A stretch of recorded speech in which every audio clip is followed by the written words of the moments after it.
Before we start, I would like to acknowledge that today's event is being held on the country of the Darug people of the Darug Nation, and their ancestors have been the traditional owners of their land for thousands of years. And we'd like to pay our respect to the First Nations elders, past, present, and emerging. My child's story is the Institute's brand conversation series.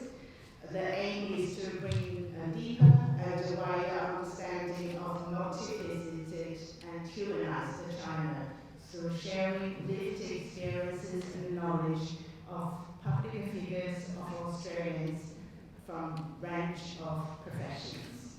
And all our previous sessions have been recorded, and the recording can be accessed on our website for ongoing purpose. Welcome to the first episode of 2023 My China Story, featuring an outstanding figure of Australian-China relations and Chinese studies, Professor Jocelyn Chey, AM. Before I introduce our opening speaker, I would like to acknowledge many honorable guests here today. Firstly, Professor Stephen Fitzgerald, AO, the first ambassador to China and distinguished fellow of Queensland Institute and adjunct professor of this institute. We have the great honor of last year having Stephen in our special edition of My China Story. Also, we are very honored to have Joanna Hatton, OAM, and also we have the honor to have Counselor for Education, from Chinese Consul General Mr. Lin Xiaoqing, and Consul Mo Yanfang. Thank you so much for coming.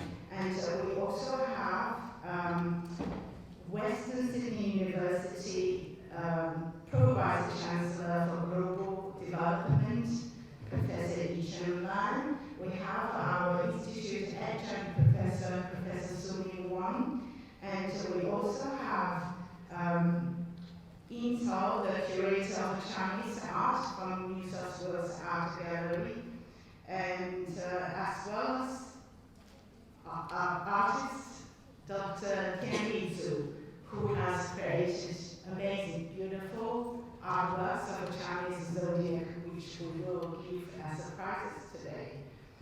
Thank you all for coming and for your support. Many of you have been here many times. Now let me introduce our opening speaker, Emeritus Professor Peter Hutchins. Many of us know Professor Hutchins well because Peter has been the Dean of the School of Humanities and Communication Arts, where I have been teaching at Western Sydney University for nearly 10 years. Only retired in 2021. Professor Hutchins also served as a Pro Vice Chancellor of the Humanities and Social Sciences.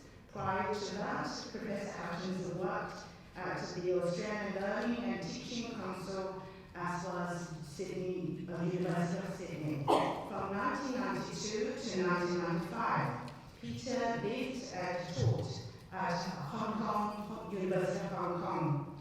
Peter's research interests are in the arts, cinema, legal studies, cultural studies, literature, philosophy, as well as history of Chinese migration and cultural exchange in Australia.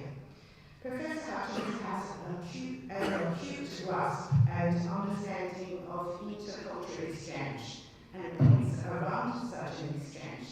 And he also has a very surprising sense of humor. Once I was telling Peter of a student's presentation in my class on dubbing English program into Arabic. And this Arabic broadcaster dubbed The Lion King, which was a huge success. So following that, they decided to dub the most popular American TV program, The Simpsons. And Arabic language, if you know, is very neat and does not allow profanities and ritual rules. So whenever Homer was drinking beer, it was replaced by soda.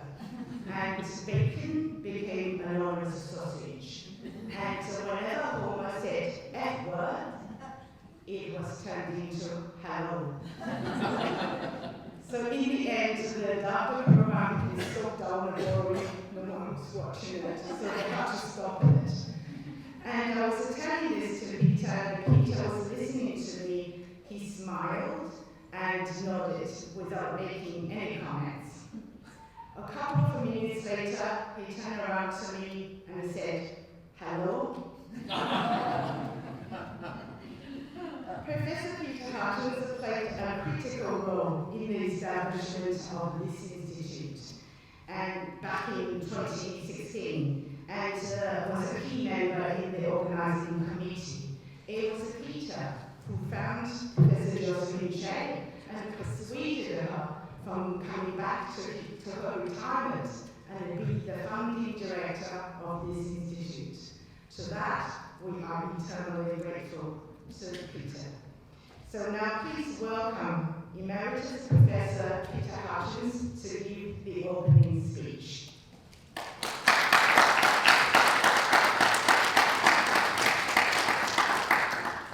Thank you, Jean. That's a little overwhelming. I didn't expect that. Can I also join with Hanji in acknowledging that we're on Murrumbidgee land and acknowledge elders past and present? Can I also echo her acknowledgement of the distinguished guests we have here this afternoon? It's a very great privilege for me to have been invited to open this talk. You're about to hear the China story of one of the pioneers of Australia-China relations, Professor Jocelyn Chey, AM.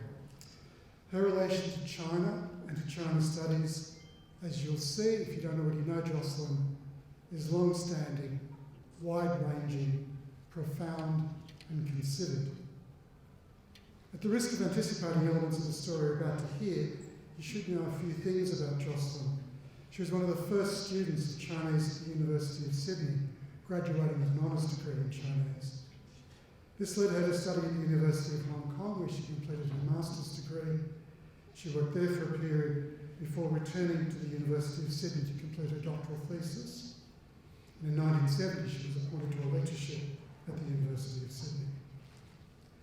Jocelyn's interests in her studies were indicative of her future careers. For her master's degree, she had studied the reform philosophy of Wang Junjiang, a late Qing diplomat, bureaucrat, political thinker. Wang was not simply a diplomat, he was also influential in developing China's engagement with other Asian countries and with modernising China. He was a model in extending his expertise in literature and philosophy into the real world. Both Jocelyn's undergraduate and doctoral studies were under the guidance of Professor A.R. Davis. In 2012, Jocelyn delivered the A.R. Davis Memorial Lecture entitled Laughing Down the Ages, A Brief History of Humour in China. And she began by noting that Davis hailed those Chinese and Japanese scholars of the 19th and 20th centuries who incorporated Western ideas into new literary and artistic forms, and said they were the true pioneers in the pursuit of cultural understanding, which is surely one of the great unquestioned aims of contemporary man. This he called the search for love and truth, and this is the goal towards which we still strive today, she said. And she dedicated her lecture to that goal, but we can also see that she dedicated her career to that goal. Pioneers take the initiative to go where few others have gone, but the best pioneers are not grabbers of territory, but builders of rapport and understanding. Jocelyn has been such a pioneer. After the Whitlam government established diplomatic relations with the People's Republic of China, the first Western nation to do so, Jocelyn joined the Department of Overseas Trade in Canberra as China Relations Officer. In 1975, she was appointed as the first cultural counsellor in the Australian Embassy in Beijing to explore and establish cultural, education, art and economic exchanges between the two countries. In 1978, she helped to establish the Australia-China Council and became its first executive director. In 1985, she was appointed Senior Trade Commissioner to China and moved back to Beijing to work at the Australian Embassy. And then from 1988 to 92, she was director of the China branch of the International Wool Secretariat, based in Hong Kong, but also travelling to mainland China on a regular basis. And in 1992, she was appointed Australian Consul General to Hong Kong and Macau, completing her posting in 1995 and returning to Canberra. That's in fact where I first met Jocelyn at a public event. Upon her retirement from public service, Jocelyn resumed her academic career, pursuing the development of cultural understanding through her work on humour and her public commentary on China relations. In 2009, she was made a member of the Order of Australia for service to education, particularly in the field of Chinese studies, and to fostering the development and promotion of academic and cultural links between Australia and China. So this very Institute for Australian and Chinese Arts and Culture is an example of the pursuit of cultural understanding, which has characterised her career. When the university was looking to establish the Institute, we were fortunate in our colleague Professor Nicholas Jo's suggestion that we approached Jocelyn for the role, and we were doubly fortunate that she took on that role as the inaugural director. We're emerging from a period in which the pursuit of cultural understanding, particularly between Australia and China, has been under sustained partisan attack. I say we're emerging, we're not yet out of those woods, but if anyone can guide us out of them, it's Jocelyn, Professor Jocelyn Chey.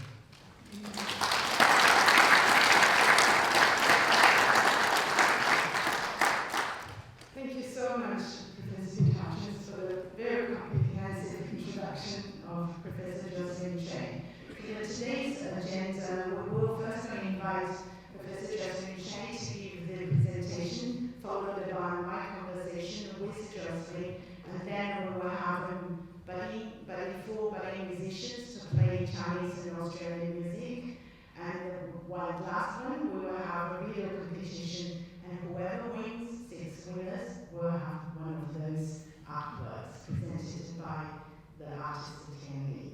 So now please welcome Professor Jocelyn Chey, AM, to give her presentation.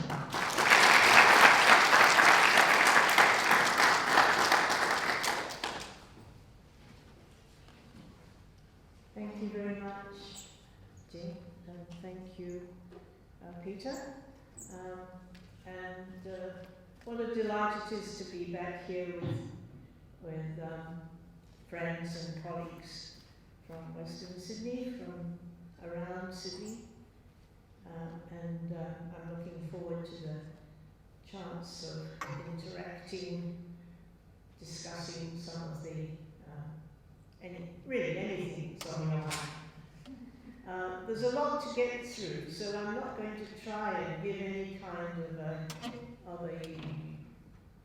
well-rounded, well-structured presentation. I thought I'd just tell some stories. After all, I don't know, Jean, you didn't mention that, but there is a book. Yes, Yeah, and there are copies available. yes. So, you know, if you want to see something more structured, you can look for the book.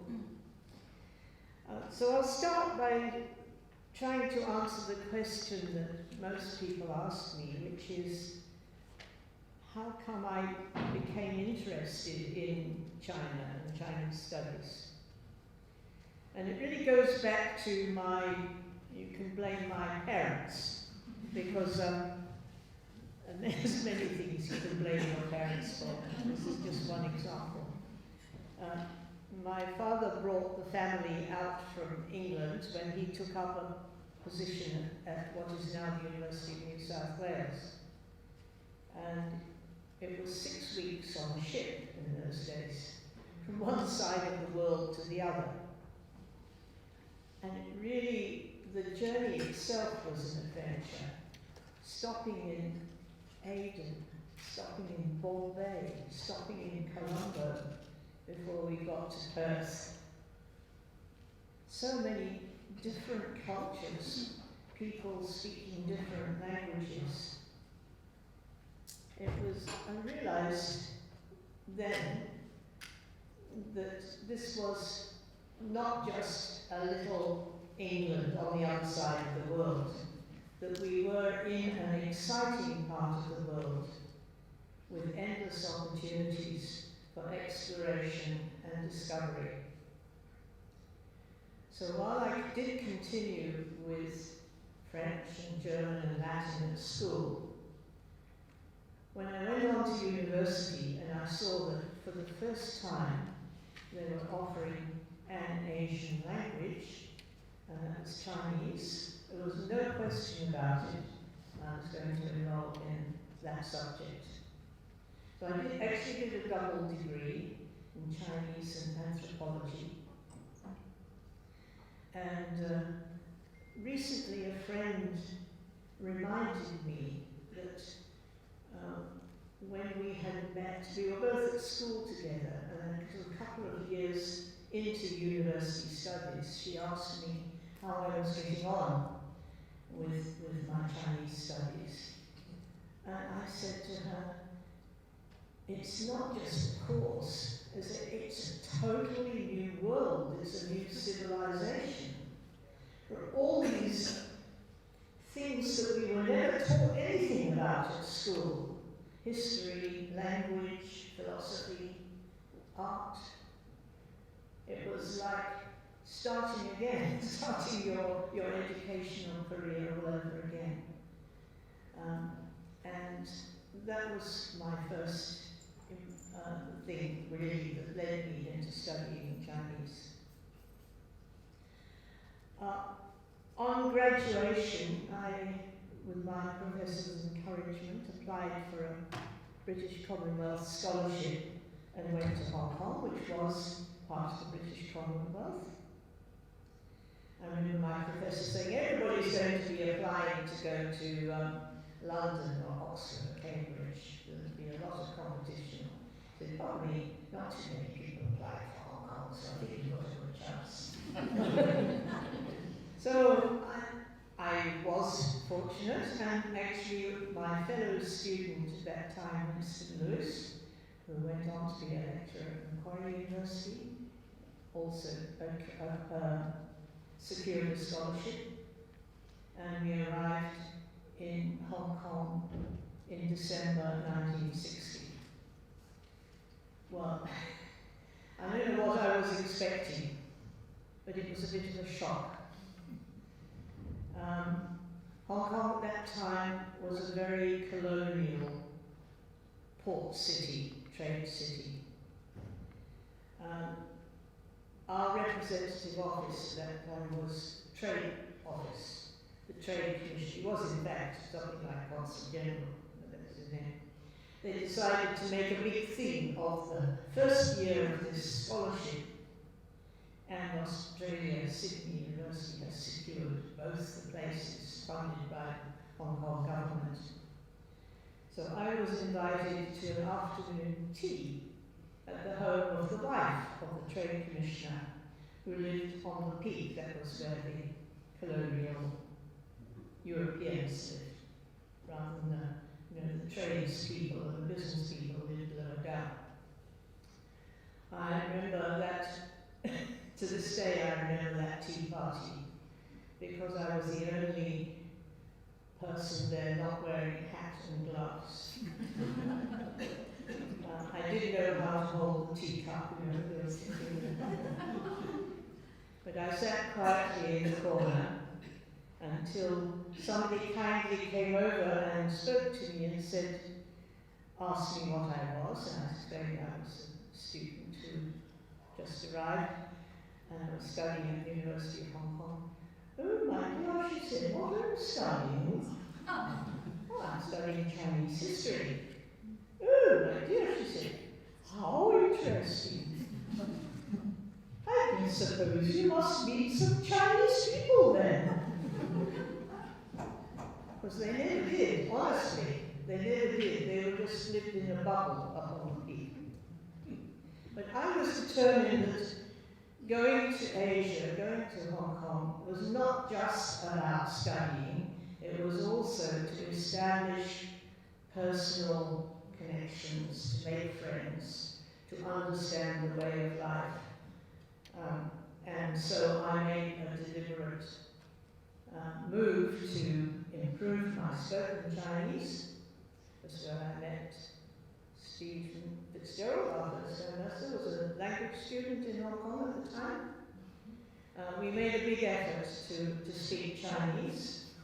We used to go out for lunch with the other language students, and the rule was you weren't allowed to speak any English, you could only speak Chinese. It meant that we had a very limited menu because we didn't know many names of things to eat. And I think it was Tong Zi Ji was the main Shandong chicken. And if you spoke any English, then you had to put some money in the pot to pay for things. So that was an incentive to improve Chinese. And then the other thing I have to confess to is about falling in love. And I'm very bit reluctant about this because if you do happen to have a copy of the book, my autobiography, you'll find very little reference to this in the book. In a way, that's why I'm telling you now. Let's get it over and done with. And I should explain that when I was asked to write this autobiography, I asked my husband what he thought I should do, and he said, "Oh, I suppose you can." He said, "But don't mention me." And I said, "How can I write my life story and not mention you, because you're a very integral part of it?" And he said, "Oh, no, Craig, because you're showing off. The less the better." So I'm now disobeying him. I can feel his angry presence looking down. He was, I think, a very handsome young man. And he was a neighbour. We lived outside the city. And we used to, both of us, take the train going into the city. There were 3 classes at that time. There was like soft class, and I think it was called first, second, and third. There was only one second class carriage. You didn't want to take the third class because that was where the people were carrying their chickens into the market, and there was a lot of, and vegetables, and a lot of sort of squawking and chicken shit and so on. And you didn't want to be in the first class because that was where the stuffy British bureaucrats were staying. So the second class was us, second class people. It's probably still second class people. And I would never have spoken to him except that I had a missionary friend. So I'm working in Korea who happened to stop over in Hong Kong. And he was probably a very good missionary because he was the sort of person who would speak to anyone, regardless of whether he had the language or not.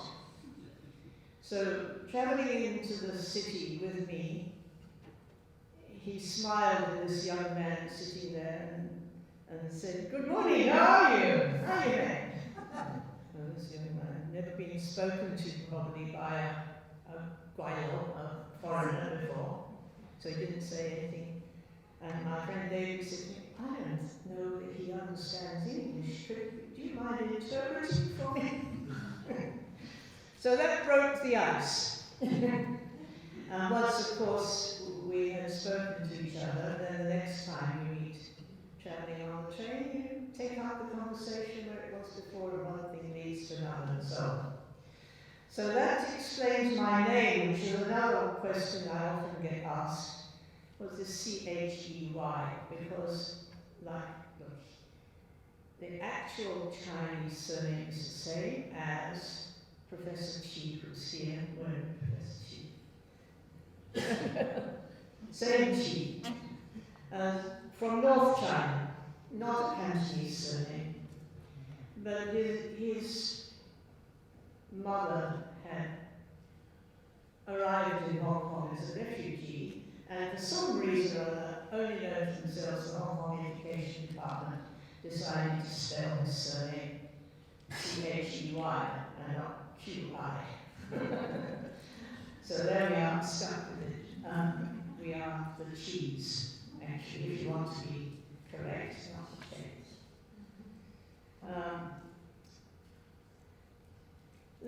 Where do we go from there? Let me leap ahead. I could say a lot more about Hong Kong because time is short.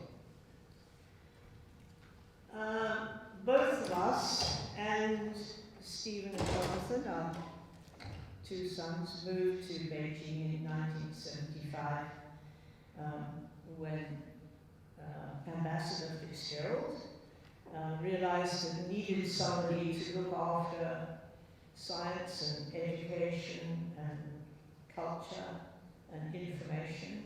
I used to say everything except for trade and politics. And so we moved to Beijing. That was quite exciting too. Remember, just very briefly, when I was talking just now about Hong Kong in the early 60s, and now I'm talking about the mid-70s, you might say, what happened in between? Well, actually what happened in between was a disastrous decade of the Cultural Revolution. And the less said about that would be the better.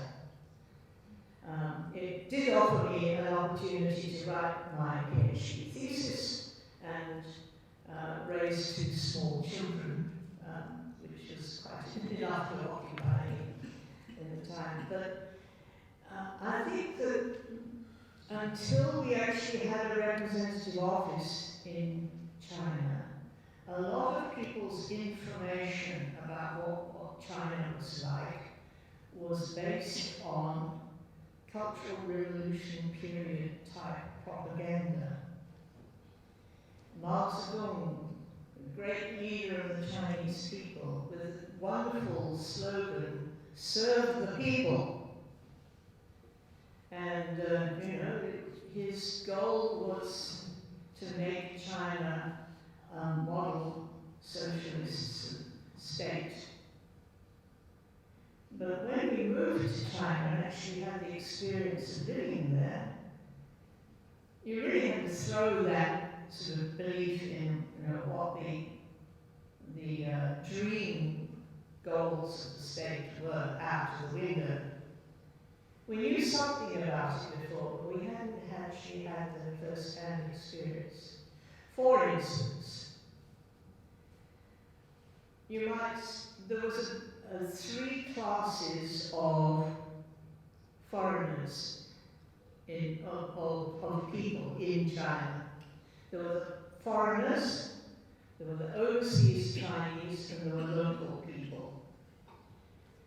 There were the carders, who travelled in red flag vehicles with smoked glass windows and who shopped in party-approved stores and had very little contact with ordinary people.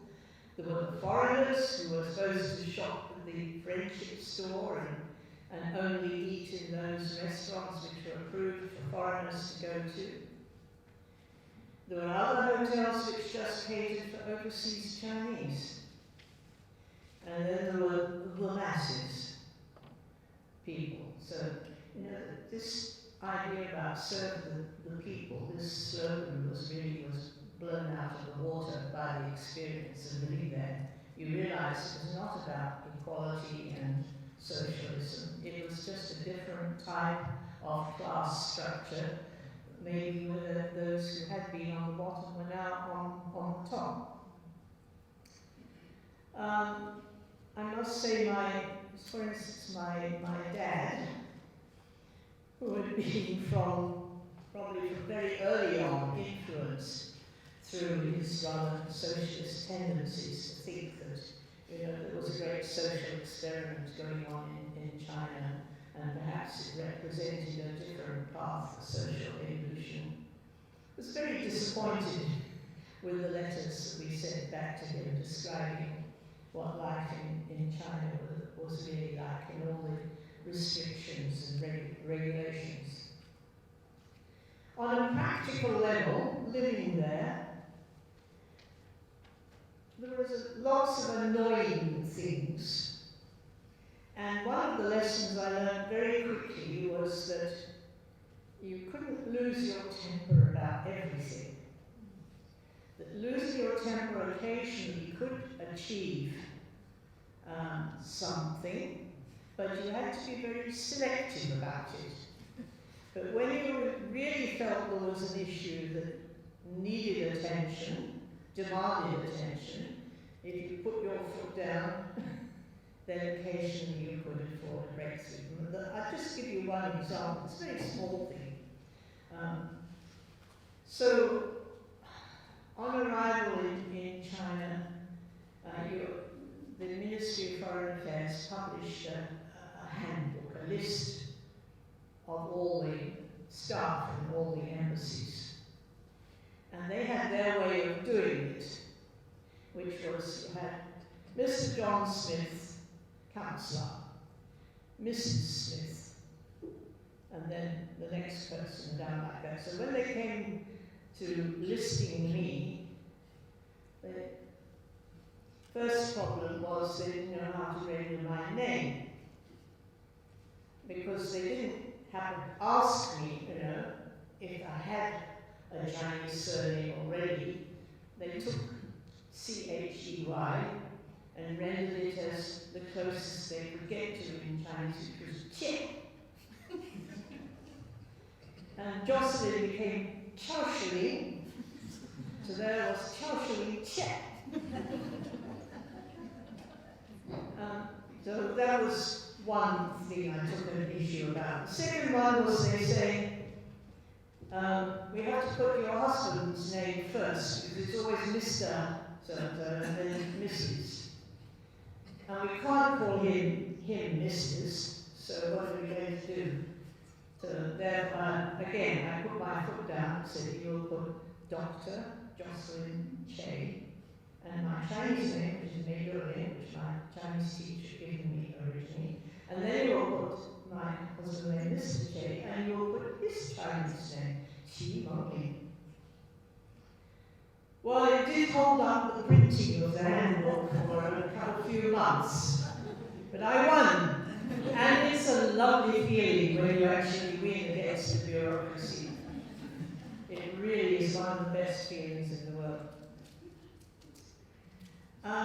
Recently, a Chinese friend who has retired and come to live in Sydney, but formerly in the Ministry of Foreign Affairs, meeting me said, "Oh, I've heard about you for a long, long time. You're the person whose husband went missing on your first day in the office." I said, "How did you know about that?" "Oh," he said, "everybody in the ministry knows that story. So if they all know about it, I think I'd better share it with you too." What happened was, I went off to the embassy office, and so I said to him, "What are you going to do? You've got the whole day, kids go to school." He said, "I think I'll walk down the road and I will go to the Gugong, the Palace Museum, and spend the day there."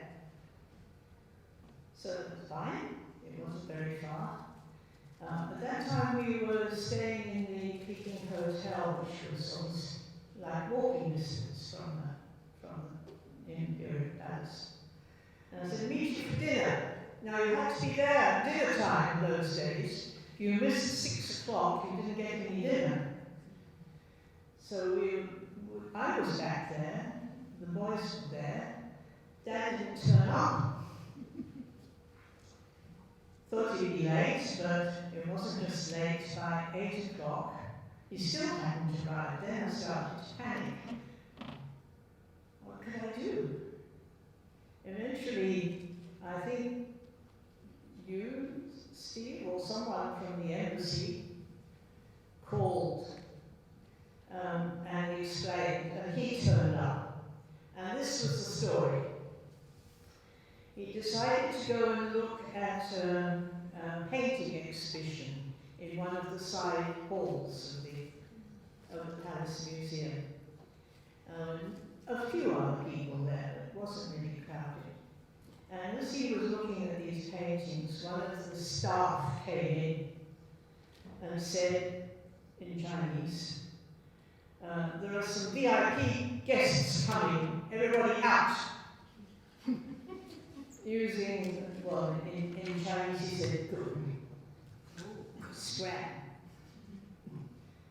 And my husband did not want to take that kind of language. He just stood where he was and didn't move. So then they came home and started, accusing him. Didn't you hear what it said? Get out. There are some other visitors coming. He said, well, he said, I'm a VIP.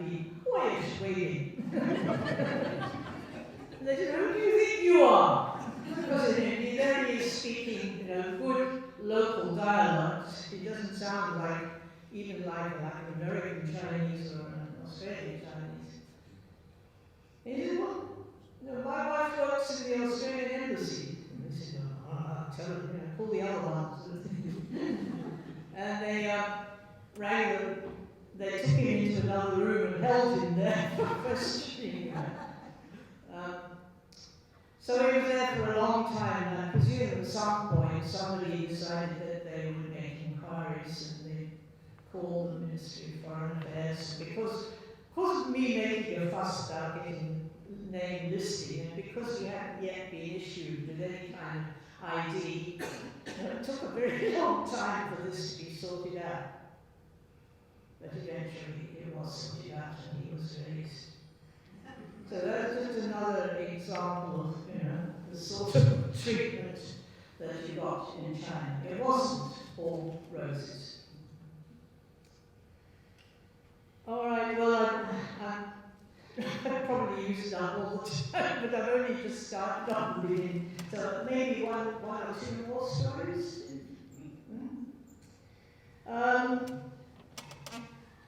Let me skip on to my time with the Australia-China Council, where we're talking not about the Whitlam government, but Malcolm Fraser's government. And it was set up with the aim of helping Australia to understand China better, and also helping China to understand Australia better. Both difficult exercises. Probably the second one even harder because, with the population the size of China, how are you going to make an impact? It's always the issue. People don't realise how little Australia actually features in the consciousness of most people in China. So just one of the stories that I'll tell you about that is we heard through our then cultural counsellor in the Australian Embassy in Beijing, Ross Maddock, that one university in China had decided that they would set up an Australian Studies Centre. And we thought this was something that needed encouraging. And in fact, it proved to be the first of a whole network of Australian studies centres that exists there now. But the first one actually was at Anhui University in Hefei, which is like a second tier university, not one of the equivalent of our Group of 8. It was worth a visit, we thought. So Ross Maddock and Geoffrey Blaney, the chairman of the Australia-China Council, and Stephen Fitzgerald, who's here tonight, and we made a visit to Hefei. And it was a very big occasion for them. So when we arrived, they said, Professor Blaney, the entire student body is waiting for you to give a lecture, knowing that you're a distinguished professor of history. nobody had warned us about being expected to give a lecture. I must say I have great admiration for Geoffrey Blaney's ability to think on his feet, as you say. There were over 1,000 students in the hall, all sitting very patiently waiting for the distinguished professor. Geoffrey turned to us and he said, "Any of you got any Australian money in your pockets?" And some of us had some coins, 1 cent, 2 cents, 5 cents. Some of us had some banknotes, $5, $10, $20. Geoffrey said, "Well, I'll just borrow them." And he gave a talk based on these coins and notes. If you look at Australian coins, each one of them has got an image of an Australian bird or animal. You know, there's the lyrebird, there's the kangaroo. So you can start by talking about Australia, the land, what it's like as a place. And then if you look at the notes, you will find most of the important figures who made a contribution, have changed something in Australia since, at least since a European settlement in this country. So he could talk about each of those figures and explain just what they had done, what they had contributed to Australia's development. And we didn't have any slides or anything. There were 1,000 students, so he said, "We'll pass these around." And you can look at them. So that they were passed around, and everyone came back out, so nobody kept any of the points. It was a brilliant lecture. It stayed in my mind as, you know, that if I ever asked to give to give a talk about Australia, I might take some inspiration from that. The other little story I'd like to tell you about time of the Australian China Council concerns a New Zealander who was living in China for many, many years, called Rui Ali. You may have heard of him. He was at that time living in the compound of the Chinese People's Association for Friendship with Foreign Countries, and although he was a New Zealander, he regarded it as being part of his duty to try to help Australia develop more friendly relations with China. So we used to drop in and see him earlier in Beijing. And on one occasion, this wasn't the first visit, we were talking quite frankly about how exchanges were going. And so one of the things that bothered us was that the Chinese delegations and visitors that we invited to China all seemed to be senior party people, and we weren't getting through to what you might call, the real people. It was like we were dealing with that level of the elite that I talked to you about just now. So Rui said, "Oh, well, that's something I think I can help you fix." He said, "I think the most useful thing you could do is to introduce modern farming techniques to China, because both Australia and China are big agricultural countries. So I've got contacts in northwest China. How about I find 3 young men, you take them to Australia and give them 6 months or a year on a farm. on the land, and they can learn practical things like fencing, how to use a sheepdog, how to drive a tractor, use a tractor and so on, and it will be, they'll come back and they will put that to good use immediately, and then other people will learn about it, and the word will spread. That will be far more effective than some of these sort of elite groups that you're taking down. He was sort of suggesting that some of those elites were more interested in having an overseas holiday than they were in actually doing anything practical when they got back. So that's what we did. He found 3 young men from Chey, and we arranged for them to spend, I think, a year down in the Riverina. And they learned all those practical skills. And they went back to Chey. Now, one of the important things I'll say, might say a bit more about this later on, is that when you start something, you really need to measure later on and see whether it's actually worked the way that you thought it was going to work. Otherwise, you're just going to make the same mistake again. So, a year or 2 later, we tried to find out what had happened to those 3 farm boys. Well, I can tell you, they weren't on the farm anymore. The most useful thing they had learned was how to drive, and they were all driving taxis.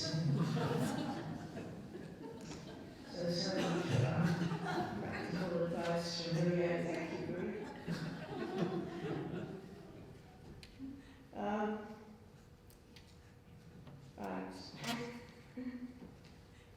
I think that I'm going to, because we're going to run out of time, we've probably already run out of time, I'm going to lead right on and talk about my last posting in Hong Kong as Consul General. This railway romance that I told you about was of great interest to the local press. And there was the chief sort of gossip magazine in Hong Kong at that time. It was called the Mingbao Yue Kan, the Mingbao Monthly. You saw it in every little hairdresser's salon and those sort of places. Everybody read this. So their journalist came and interviewed me and took a lot of photos and was most interested in the fact that I'd actually met my husband when we got married in Hong Kong, and we had this sort of romantic story. So that's what they led with. Must say that my husband was not at all happy about this. No good will come of this publicity, he said. And how true it was. I think it's, I would agree with him that if it hadn't been for that amount of publicity, we wouldn't have had all the trouble we had later on. I should explain that one of the nice things about that post in Hong Kong was that there was an official residence which was a house. As you know, most people in Hong Kong live in apartments. A house on the south side of the island looking over one of the beaches. But it was a little bit exposed. And we had, while we were living there were 3 attempts at burglary. 2 of them were successful. Well, 3 of them were successful, but one of them the police actually managed to retrieve the stuff that was stolen. I don't think this would have happened except for this publicity about me and my husband and pictures of us standing outside the house and so on. I'll quickly tell you about two of these robberies. One would happen like this. I'd gone to work in the office, and my husband was having a quiet cup of tea and reading the paper. And behind him was sliding glass doors out onto the terrace. And he became aware that there was a sort of scratching noise from the glass. So he turned around and said, "What are you doing?" Because he told me later his immediate thought was, they sent somebody to replace the putty around the edge of the glass, and typical, my wife never tells me anything, she should have warned me that somebody was going to do that. So that was his first thought. But the man outside, who was trying to remove the pane of glass, said in Cantonese, "Dagi, I'm robbing you." And why he was so honest as to explain what he was doing, I don't know, but that's what he said. So I then shouted even louder. Our Filipino, we had a couple who were looking after the place, and the man who was in the kitchen, I think mopping the kitchen floors, and came out with the kitchen mop. And the two of them, in his pajamas, and Manuel with his mop over his shoulder, they chased this burglar off the premises. So that was the end of that one. However, the final attempt was much more tragic. And perhaps I should, just to lead up, explain that my husband was an expert gem cutter and trader in precious stones. That was his business. And he kept all his business, his stack of diamonds and emeralds and so on in a bank vault.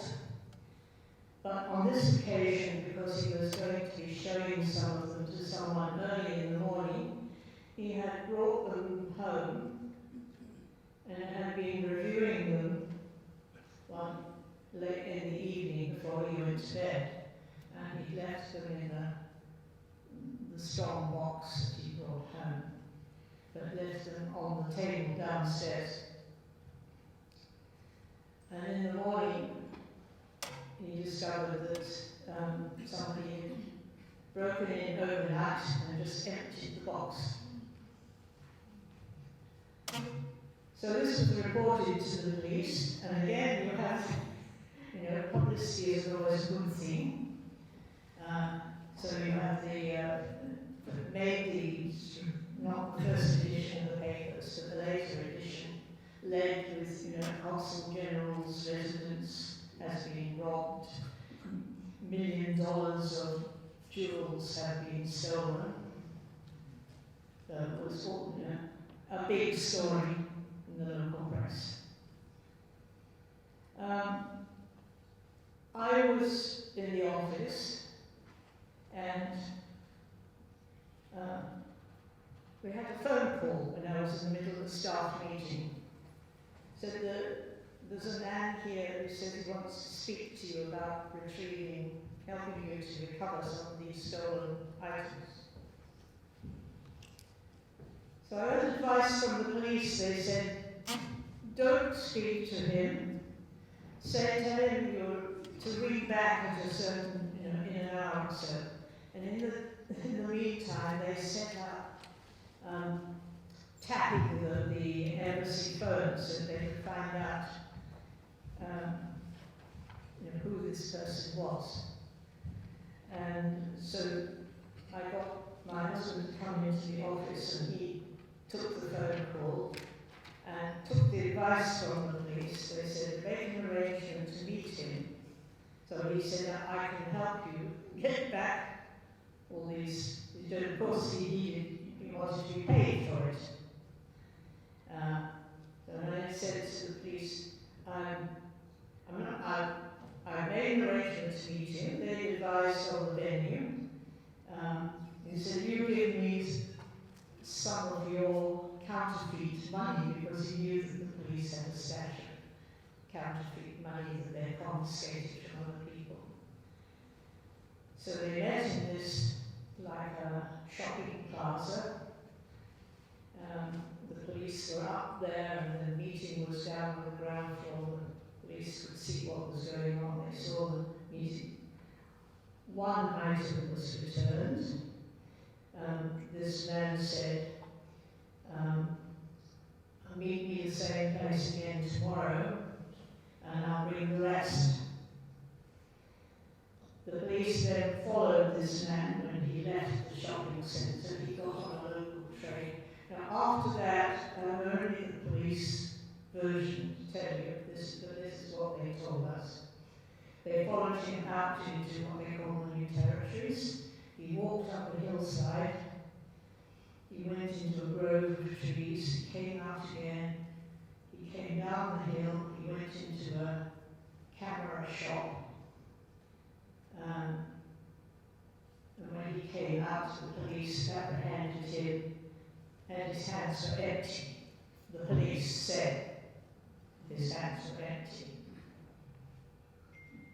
So, in the end, the case did go to court, but all they got from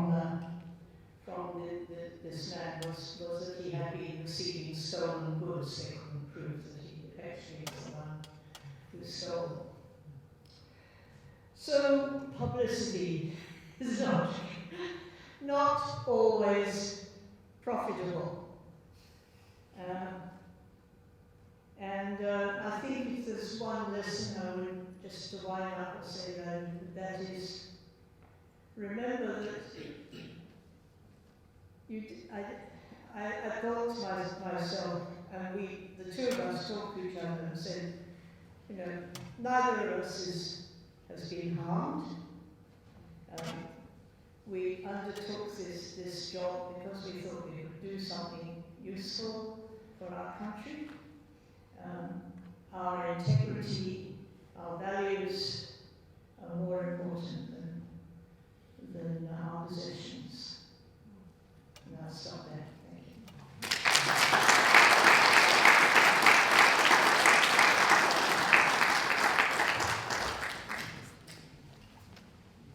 Thank you so much, Jocelyn. Jocelyn has so many stories that you can tell that she has to limit the stories that she tells. This is the magazine that Jocelyn talked about. That's a grocery magazine in Hong Kong when she was first appointed as a consul general. And last headline news says Major Lin the 铁路姻缘 is Jocelyn Chey's railway romance. And we are very lucky today because in this book it clearly stated that my husband said, don't mention about me, so there was hardly any mention of us. And once after I got to know Jocelyn, I had the guts to ask, and I said, Jocelyn, I couldn't find any story about you and your husband. And Jocelyn said, oh, actually many people asked me about that, mostly our Chinese. Yes, that's right. So luckily today we finally got the story about Jocelyn and her husband. Now we are going to have a quick conversation with Jocelyn because there are a few interesting stories I want to really get out of Jocelyn. I can use the mic. I can use the mic. It's easier, quicker. Yeah.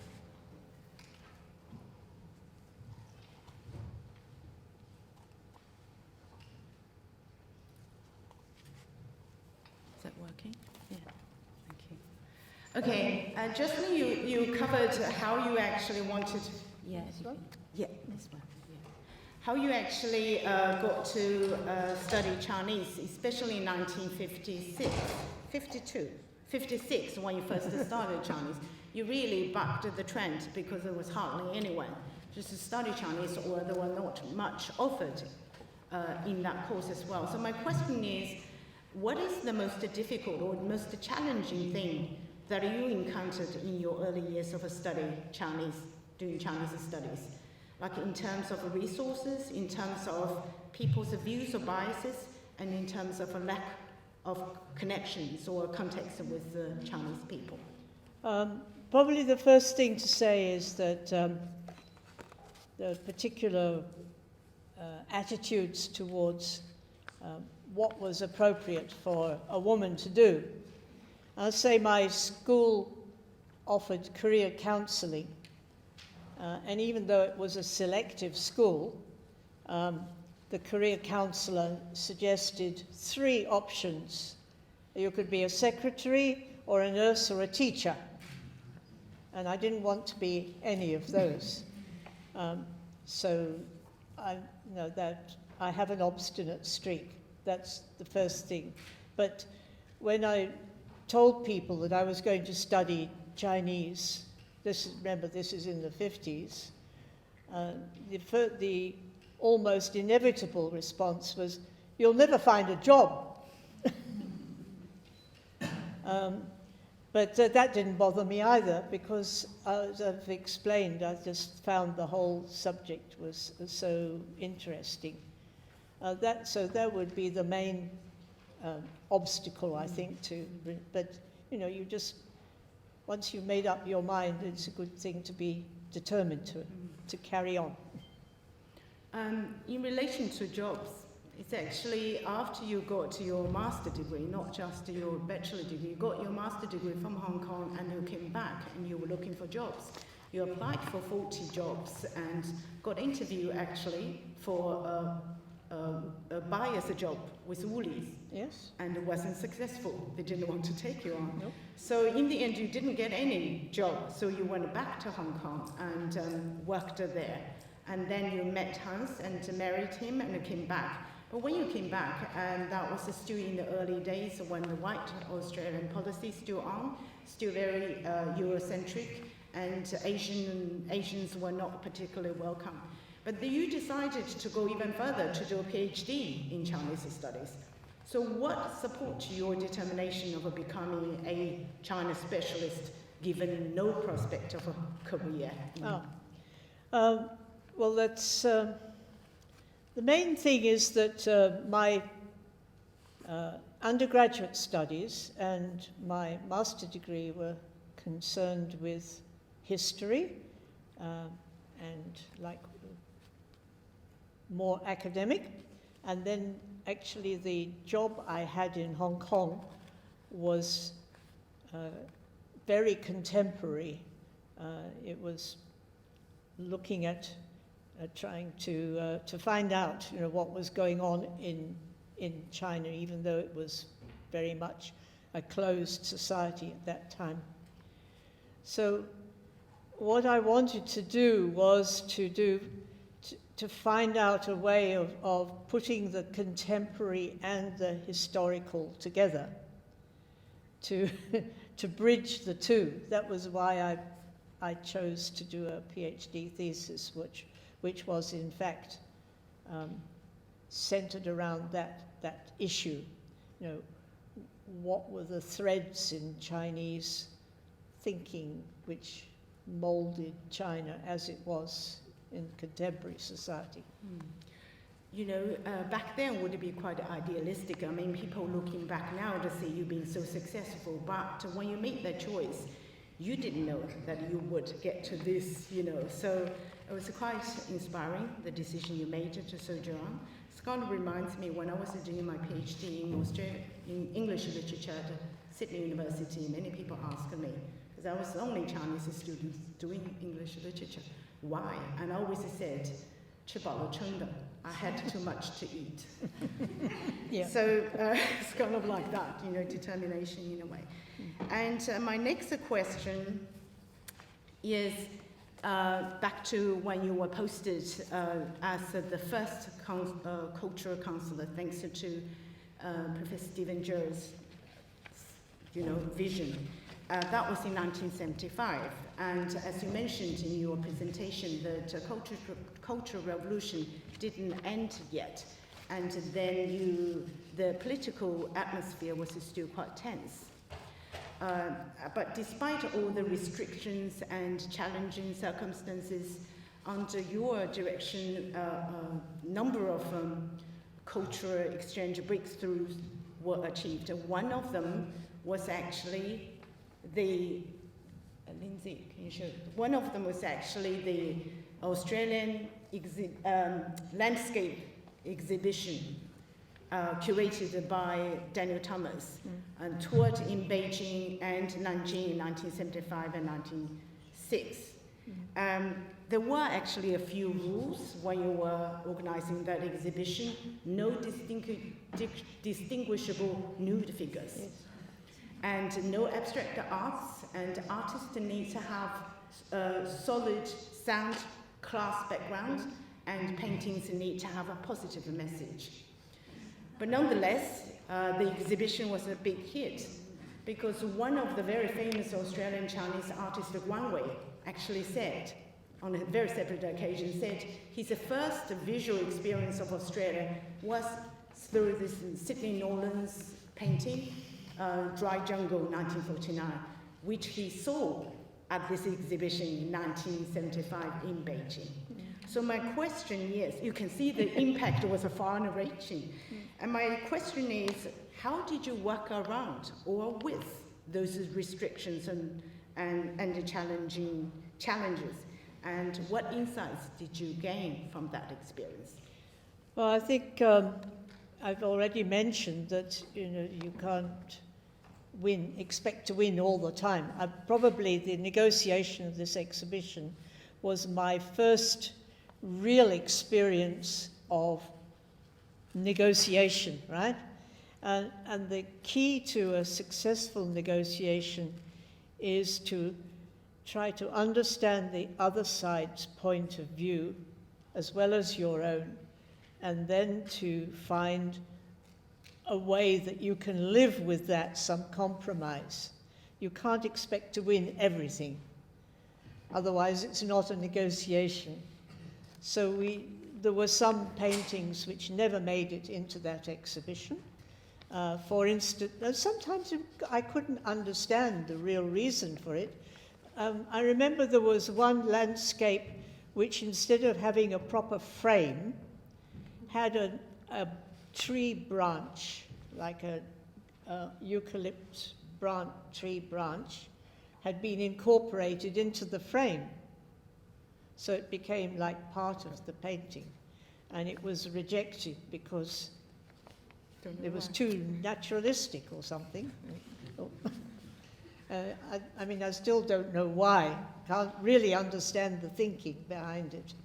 But yes, it was a very interesting exercise in diplomatic negotiation. And I think I learned some very valuable lessons from that.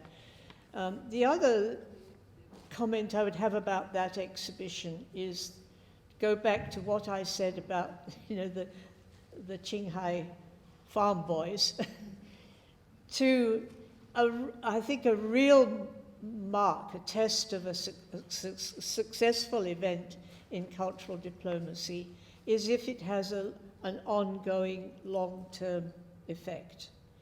And the fact that since then there have been so many other art exchanges, both Australian artists like Sydney Nolan, who was quite inspired by his visits to China, or artists like Guan Wei or Tianli, who's here, who saw that exhibition and later on moved to Australia and have done work there. I think this is the best testament to the success of that particular event.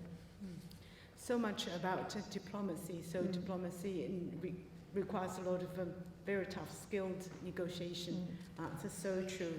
It just reminds me once we organizing a literary exchange program with China side, and Nicholas Jones was there, and one of the organizers from Australian side, and he was so frustrated and said, "Oh, you know, it's such a saga." And Nicholas Jones said, "Calm down, we are dealing with China." So, you know, there are things that you need to learn how to deal with it, and that's diplomacy.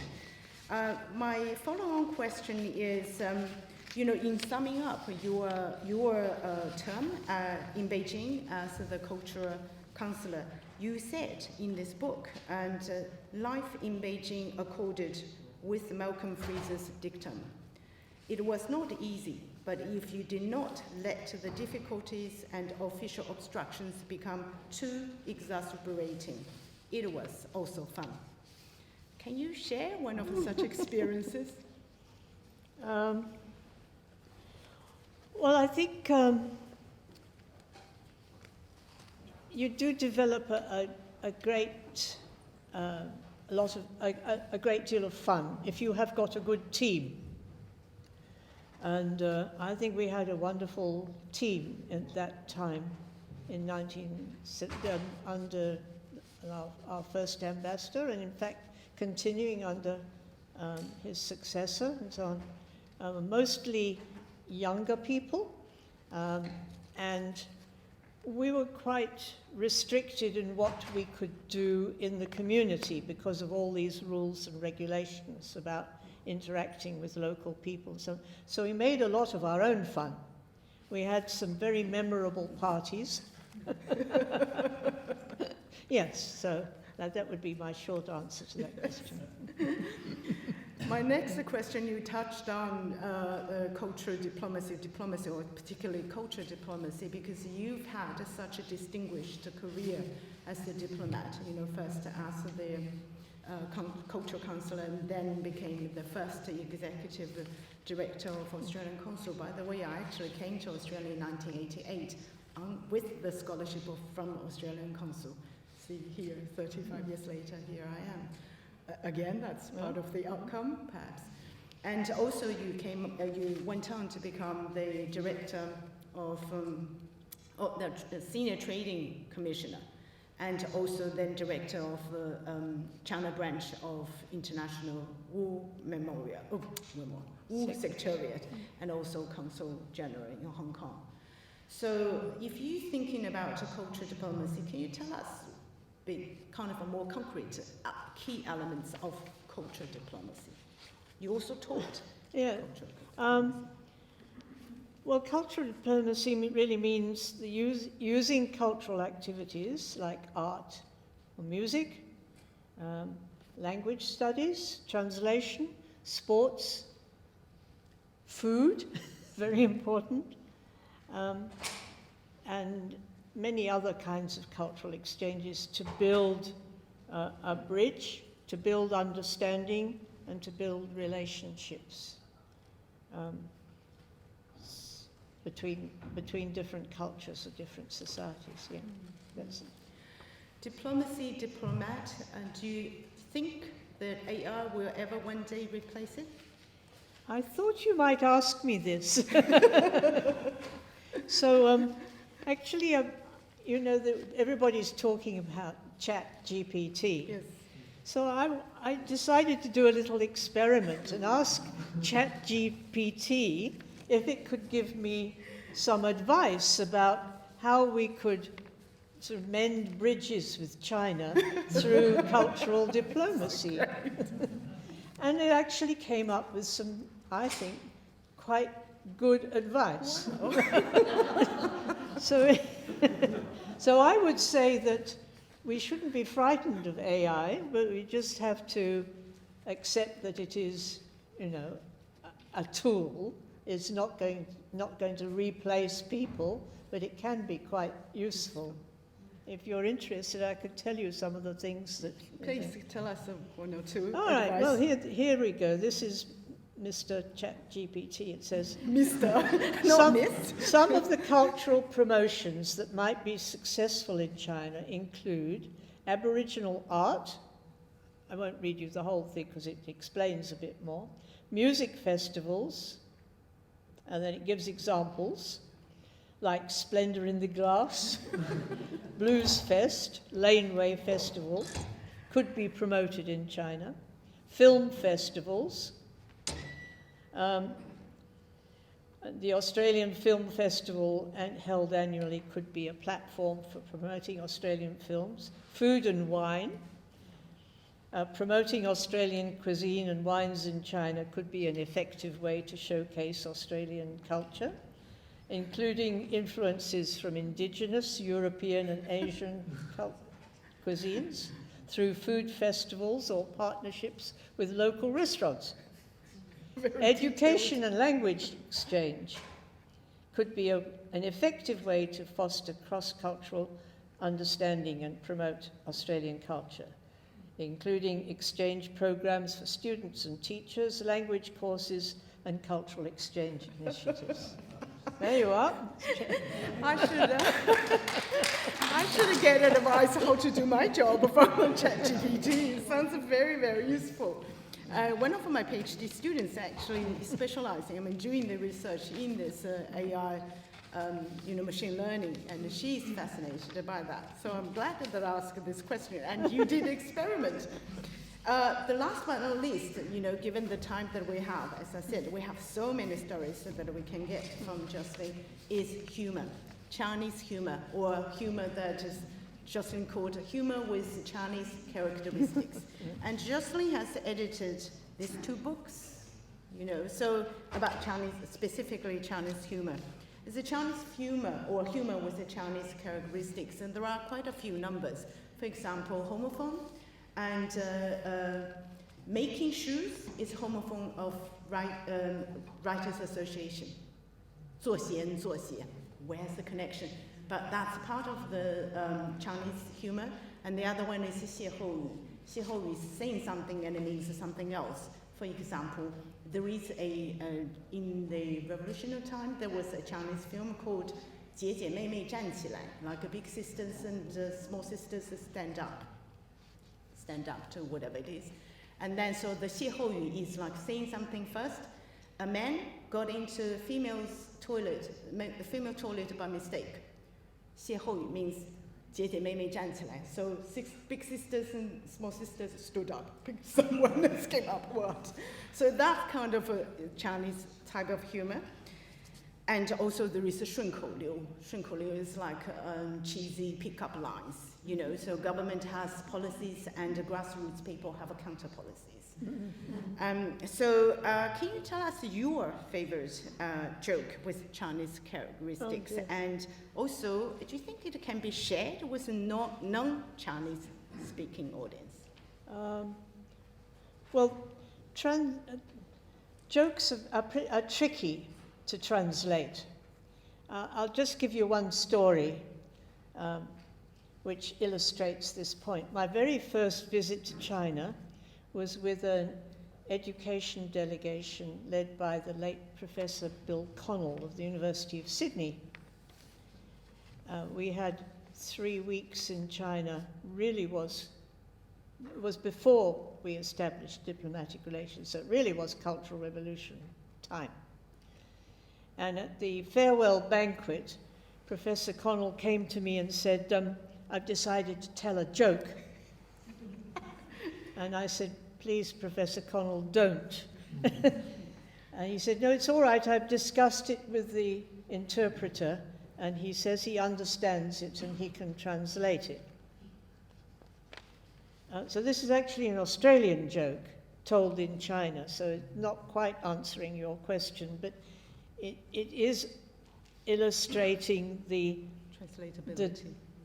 problems, pitfalls of using humor in a kind of diplomatic situation.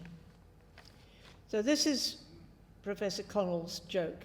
It's a Dad and Dave joke. If anybody knows anything about the history of Australian humour, you may have heard that Dad and Dave, who are a country pair, they're pretty slow and a bit thick, but the humour is as much about, you know, how rather semi-stupid they are as anything else. So the joke goes that Dad and Jave are sitting on the porch, and they've just had a telephone installed on the farm. So that while they're enjoying a beer and watching the sun go down, they hear ring, ring. And Dad says, "Oh, that might be the phone." And Dave says, "Yeah, Dad, that's the phone." He said, "Well, you go and see who it is." So Dave goes off, and he comes back quite a long time later and sits down, picks up his beer. And Dad says, "Well?" He said, "I don't know, Dad. It was some Sheila. She said, 'It's a long distance from Sydney.' And I said, 'Yes.'" So the interpreter got it quite right, except what he didn't realise was a long distance means a long distance phone call in brackets from Sydney.